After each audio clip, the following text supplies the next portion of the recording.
আসসালামু আলাইকুম সুপ্রিয় দর্শক, সবার কি অবস্থা? হাজির হয়ে গেলাম দীপ্ত টিভি নিবেদিত দেনা পাওনা নাটকের 274তম পর্বে কী সব ঘটতে চলেছে তার অগ্রিম আপডেট নিয়ে। এই পর্বটিকেও মিস করবেন না, কারণ এই পর্বে আপনারা দেখতে পারবেন নাদিয়াকে দেখা যাবে সে এবার ইরফানের বাবাকে আবারও জেলে ঢুকিয়ে দেওয়ার ভয় দেখিয়ে তার হয়ে কাজ করতে বাধ্য করবে।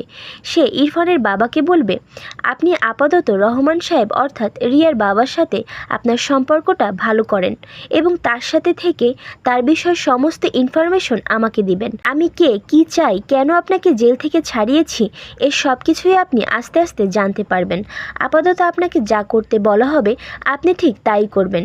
আপনি যদি ঠিকঠাক আপনার কাজগুলো করতে পারেন তাহলে আপনি মুক্ত বিহঙ্গের মতো স্বাধীনভাবে আপনার পরিবারের সাথে থাকতে পারবেন, নয়তো আপনাকে আবারও জেলে যেতে হবে।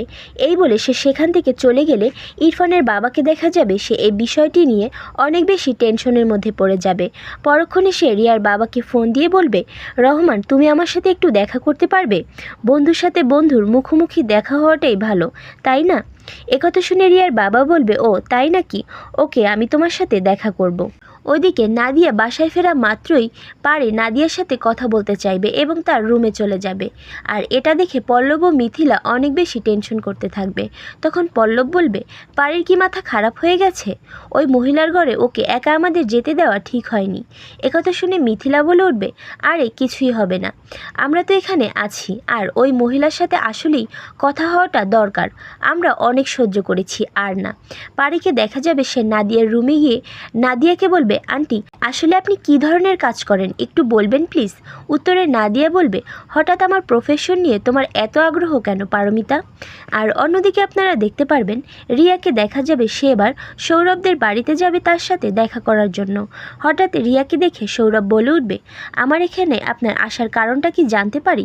উত্তরে রিয়া বলবে, সৌরভ আমার ফিলিংসটা আপনার সাথে শেয়ার করতে এসেছি। আপনার অবস্থা তো দেখছি একদম আমারই মতো, তাই ভাবলাম আমার কষ্টটা ঠিক আপনিই বুঝতে পারবেন, কারণ আমার উপর দিয়ে যে ঝড়টা বয়ে গেল সেটা শুধুমাত্র আপনিই কানেক্ট করতে পারেন। আর এছাড়াও থাকছে আশ্চর্য সকল ঘটনা।